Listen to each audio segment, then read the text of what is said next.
Europe में यूनान नाम का एक देश है। यूनान में पुराने समय में मिदास नाम का एक राजा राज करता था। राजा मिदास बड़ा ही लालची था। उसकी पुत्री को छोड़कर उसे दूसरी कोई वस्तु संसार में प्यारी थी तो बस सोना ही प्यारा था। वह रात में सोते सोते भी सोना इकट्ठा करने का स्वप्न देखा करता था। एक दिन राजा मिदास अपने खजाने में बैठा सोने की ईंटें और अशर्फियां गिन रहा था। अचानक वहां एक देवदूत आया। उसने राजा से कहा, मिदास, तुम बहुत धनी हो। मिदास ने मुंह लटकाकर उत्तर दिया, मैं धनी कहाँ हूँ, मेरे पास तो ये बहुत थोड़ा सोना है। देवदूत बोला, तुम्हें इतने सोने से भी संतोष नहीं है, कितना सोना चाहिए तुम्हें? राजा ने कहा, मैं तो चाहता हूँ कि मैं जिस वस्तु को हाथ से स्पर्श करूँ वही सोने की हो जाए।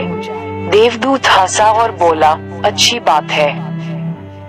कल सवेरे से तुम जिस वस्तु को छूओगे वह सोने की हो जाएगी। उस दिन और रात में राजा मिदास को नींद नहीं आई। वह सुबह उठा, उसने एक कुर्सी पर हाथ रखा, वह सोने की हो गई। एक मेज को छुआ, वह सोने की बन गई। राजा मिदास प्रसन्नता के मारे उछलने और नाचने लगा। वह पागलों की भांति दौड़ता हुआ अपने बगीचे में गया और पेड़ों को छूने लगा। फूल, पत्ते, डालियां, गमले छुए, सब सोने के हो गए। सब चमाचम चमकने लगा। मिदास के पास सोने का पार नहीं रहा। दौड़ते उछलते में मिदास थक गया।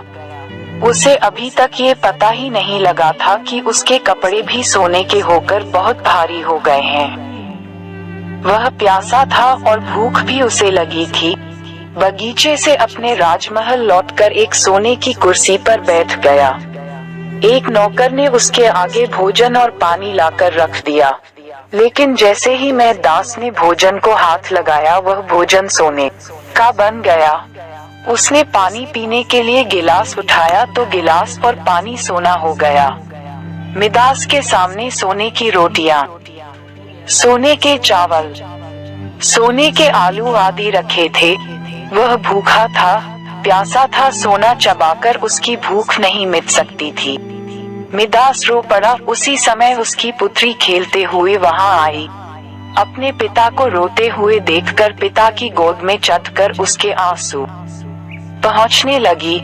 मिदास ने पुत्री को अपनी छाती से लगा लिया, लेकिन अब उसकी पुत्री वहां कहाँ थी? और उस हिस्से का धनी होने का सपना चूर-चूर हो गया। पर इस घटना की वजह से शिष्य को एक बहुत बड़ी सीख मिल गई। उसे अपने आलस्य पर पछतावा होने लगा। वह समझ गया कि आलस्य उसके जीवन के लिए अभिशाप है और उसने प्रण किया कि अब वो कभी भी काम से जी नहीं चुराएगा और एक कर्मठ, सजग और सक्रिय व्यक्ति बनकर दिखाएगा। दोस्तों, इस कहानी से हमें यह शिक्षा मिलती है कि जीवन में हर किसी को एक से बढ़कर एक अवसर मिलते हैं, पर कई लोग इन्हें बस अपने आलस्य के कारण गंवा देते हैं। इसलिए मैं यही कहना चाहता हूँ कि यदि आप सफल, सुखी, भाग्यशाली, धनी अथवा महान बनना चाहते हैं तो आलस्य और दीर्घसूत्रता को त्याग कर अपने अंदर विवेक, कष्ट, साध्य, श्रम और सतत जागरूकता जैसे गुणों को विकसित कीजिए। और जब कभी आपके मन में किसी आवश्यक काम को टालने का विचार आए तो स्वयं से एक प्रश्न कीजिए, आज ही क्यों नहीं? सोने का लोभ नहीं करूँगा। देवदूत ने एक कटोरे में जल दिया और कहा, इसे सब पर छिड़क दो।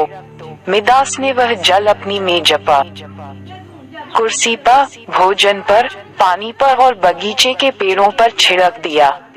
सब पदार्थ पहले जैसे थे वैसे ही हो गए। कहानी की शिक्षा।